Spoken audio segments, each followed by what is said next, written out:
Puck vint seul jusqu'à la ville en ruine. Lui aussi aimait à y rêver, à s'étendre sur la mousse des bassins vides que l'eau claire des délicates fontaines brisées n'arrosait plus, à nager dans l'écume de la mer qui jetait à brasser ses vieilles dentelles vertes et blanches sur les marches glissantes d'algues, des palais écroulés et des terrasses envahies d'herbe. En sortant de l'eau, il aperçut au pied d'un buisson de myrte un objet noir et plat, inconnu. Pensivement, il le tourna et le retourna entre ses doigts, puis l'enfouit dans la poche de sa chemise, siffla son chien et rentra au manoir. Le soir, il attendit patiemment que toute la famille fût couchée. Les bruits familiers des petits appelant pour un baiser, un verre d'eau, un joujou égaré sous la couverture s'éteignirent. Lorsqu'il fut certain qu'à l'étage, ses parents dormaient enfin, il se rendit dans la bibliothèque et alluma l'écran tridimensionnel. Et chaque nuit, il fit ainsi désormais, suivant avec grande attention les informations scientifiques venues du monde d'au-delà, dont il ne connaissait presque rien, et où l'on poursuivait des expériences démentes, où les hommes n'avaient plus même à présent le droit de penser, car on leur dictait par un ordinateur implanté dans le cerveau les directives des savants qui gouvernaient l'État. Il apprit beaucoup en quelques mois, et un soir, il sut que le manoir était menacé. Leur jour à tous était compté maintenant. Il avait compris déjà que cela finirait par se produire, mais ce fut un choc pour lui que de voir venu ce moment redouté. Il avait réfléchi depuis longtemps à ce qu'il avait à faire. Ce soir-là, il réveilla Sylph et l'amena dans la pièce avec lui. En silence, ils regardèrent les soldats robots, les savants, affairés à leurs derniers préparatifs. Puis Sylph se tourna vers Puck. « C'est le moment ? » ?»« Oui, on ne peut plus reculer maintenant. »« Tu es sûr de tous tes renseignements ? » ?»« Oui. Tu vois ce petit machin plat ? Je l'ai trouvé sur la terrasse de la ville, il y a déjà assez longtemps. C'est une... Je ne sais pas trop comment ça s'appelle en fait, une espèce de carte magnétique, ou une puce, je crois.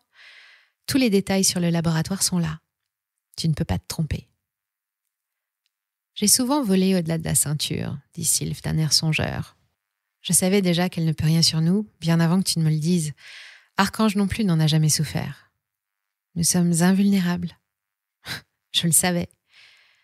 Je l'ai appris en écoutant leurs émissions, dit Puck. Tu ne peux pas te figurer la foule de choses que j'ai pu apprendre. Tu sais, ces mutations qu'ils ont faites, sur nous, ça a été comme dans les vieux bouquins, comme les os de Styx. C'est quoi ça ? Mais tu sais bien, un fleuve qui a rendu le héros grec Achille invulnérable quand sa mère l'y a baigné. Oh, et puis c'est pas tout. Chez les anciens Germains, un autre héros, Siegfried, était devenu invulnérable en se trempant dans le sang d'un dragon. On trouve un tas d'exemples comme cela. Nous, les chimères, quand nous passons cette ceinture qui tue les hommes, nous en sortons à chaque fois plus forts.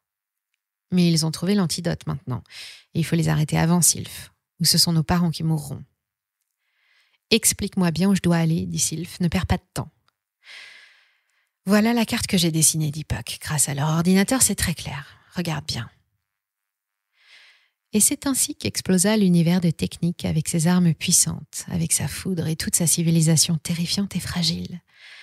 C'est ainsi que fut anéantie en quelques instants décisifs cette énorme ville laboratoire où régnaient des savants fous. Et ce fut seulement pour Sylph et Archange un jeu d'enfant, comme l'avaient été les combats avec les aigles quand la sphinge était encore un chatoyant bébé.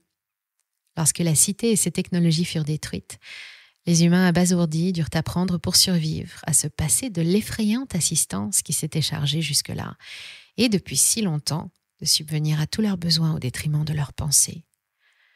Pour la plupart, ils retrouvèrent le chemin des grottes et des habitations troglodytes.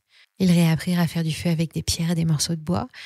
Ils se transmirent l'art précieux de construire une roue, de tailler des arcs et des flèches, de fabriquer un lance-pierre, un boomerang, une tente de branchage, une case de pisée.